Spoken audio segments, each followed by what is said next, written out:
नाशिक महानगरपालिका क्षेत्रातील भीमवाडी व खडकाळी परिसरात मोठ्या प्रमाणावर स्लम वस्तीत गटारीचे बॅकवॉटर येत असून लोकांच्या घरात महिनाभरापासून या समस्येला जावे लागत आहेत।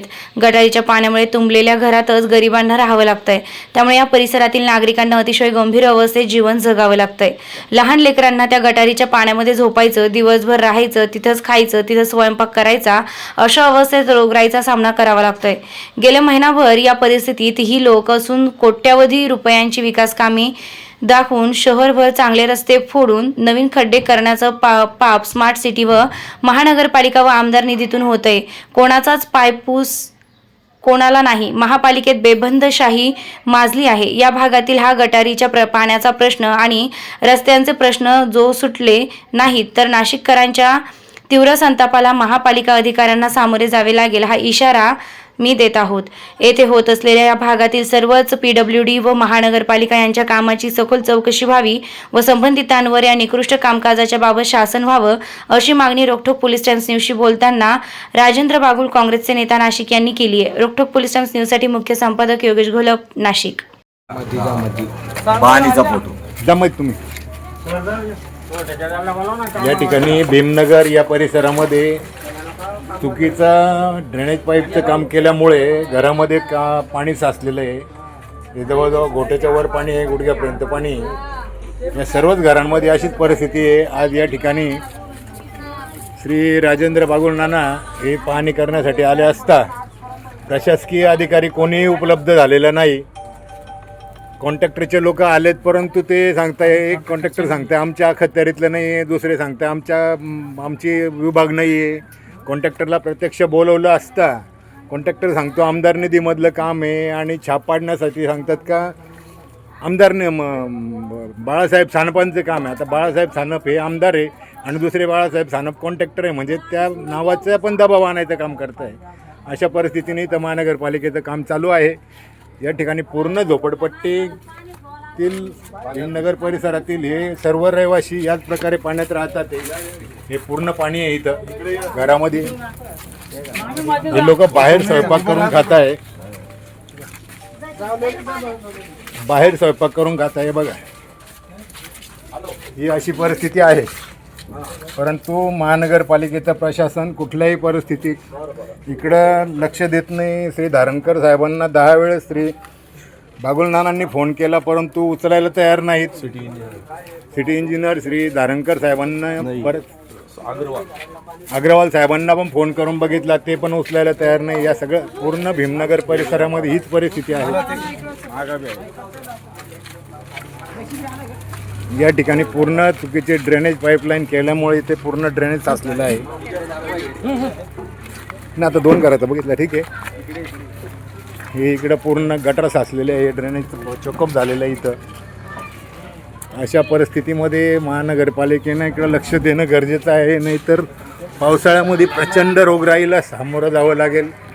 सर्व भीमनगर नागरिकांची हीच विनंती आहे महानगरपालिका प्रशासन आणि शासनाला। महापौर मॅडमला पण इकडं लक्ष देणं गरजेचं आहे। द्या नाना, वाईट द्या। इथं सुलभ शौचालय केलेलं आहे, परंतु त्या ठिकाणी पण लाईटची सोय नाही, नळाची सोय नाही, कुठलीच सोय नाही, फक्त नावाला करून ठेवलं आहे। सगळीकडे हीच परिस्थिती आहे। स्वच्छता नाही, स्वच्छता कर्मचारी पण इकडे येत नाही। असे मतदानाच्या वेळेस या ठिकाणी येतात, परंतु मतदान संपल्यानंतर या प्रभागाकडे पूर्ण दुर्लक्ष होतं लोकप्रतिनिधींचं। आता महाराष्ट्र प्रदेश नाशिक काँग्रेसचे सचिव बाळासाहेब बागुल नाना हे आपलं म्हणणं मांडतील थोडक्यात। बोला ना।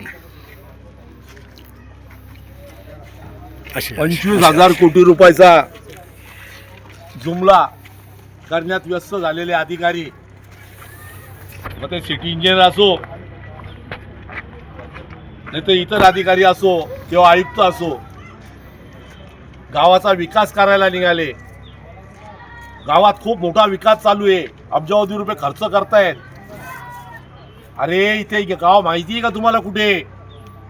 ही माणसं राहतात, माणसं। ही माणसं आज 15-20 दिवस झाले घाण पाण्यामध्ये घरात त्यांच्या राहत आहेत, त्यांची कच्ची पिल्लं ही अशी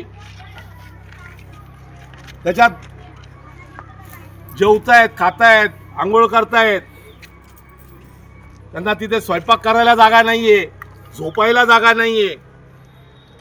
आणि अशी परिस्थिती जर कोणी केली असेल तर हे फक्त भ्रष्ट अधिकाऱ्यांनी केलेली आहे. हो, ठासून सांगतोय, भ्रष्टाचारी अधिकाऱ्यांनी आणि ठेकेदारांनी केलेली आहे. ठेकेदार आणि भ्रष्ट अधिकारी यांचा मिलाप झाला आणि चुकीचे कामं केले गेले आणि त्याच्यामुळे आज हे बॅकवॉटर जे आहे घराघरामध्ये, आज इथे संडास बांधून ठेवला. गावात तुम्ही हागणदारी मुक्त हे शहर करू शकले नाही आणि चालले स्मार्ट सिटी आणि कौतुक करायला आणि मोठमोठ्या गप्पा मारायला. त्या स्मार्ट सिटीला नळाचं कनेक्शन देऊ नाही शकले 30 वर्षामध्ये तुम्ही. आज तिथे सीट सर्व उकडले गेलेले, तिथे दरवाजे नाहीये. आया बहिणी उघड्या संडासामध्ये संडास करायला जात आहेत, रस्त्यावर बसतायत आणि तुम्हाला काही लाज लज्जा नाही. ते तुम्ही पाणी देऊ शकत नाही, तिथे लाईट देऊ शकत नाही. इथे घराघरामध्ये पाणी चाललेले आहे, ते तुम्ही थांबवू शकत नाही. आणि म्हणून धिक्कार करतो या महापालिकेच्या अधिकाऱ्यांच्या, या भ्रष्ट अधिकाऱ्यांच्या. मग तो सिटी इंजिनियर असो किंवा पाणी पुरवठा अधिकारी असो किंवा ड्रेनेजचा अधिकारी असो, या महापालिकेचाच धिक्कार आहे. अरे नका रे इतकं पाप करू, इतक्या भ्रष्टाचारात तुम्ही डुबून जाल, हे कुठे फेडाल? या गोरगरिबांचा हाताळताट घेऊ नका. नुसतं तुमचं हे जे जुमला चाललेला आहे ना, या जुमल्यामध्ये तुम्ही अडकाल, फसाल आणि मग तुम्हाला वाचवायला कोणी येणार नाही.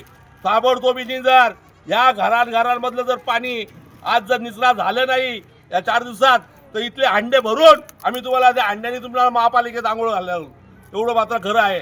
आणि म्हणून या भ्रष्ट कामाची चौकशी झाली पाहिजे. त्या भ्रष्ट अधिकाऱ्यांना, ठेकेदारांना वटणीवर आणलं पाहिजे. कोण ठेकेदार आहेत ते, काय एवढा गुरमीत आहे, कुणी आमचं काही करू शकणार नाही. याचे त्याचे नाव सांगून या गोरगरिबांना तुम्ही बसवताय का, दमदाटा देत आहेत का? तुमची दमदाटा करत नाही, कारण ही जनताच मालक आहे आणि तुम्ही नौकर आहात हे विसरू नका. आणि म्हणून त्यांना जर त्यांचे जी सेवा आहे ती तुम्हाला पुरवावीच लागेल आणि ती ताबडतोबीने पुरवा, नाहीतर तुम्हाला उग्र आंदोलनाला सामोरं जावं लागेल.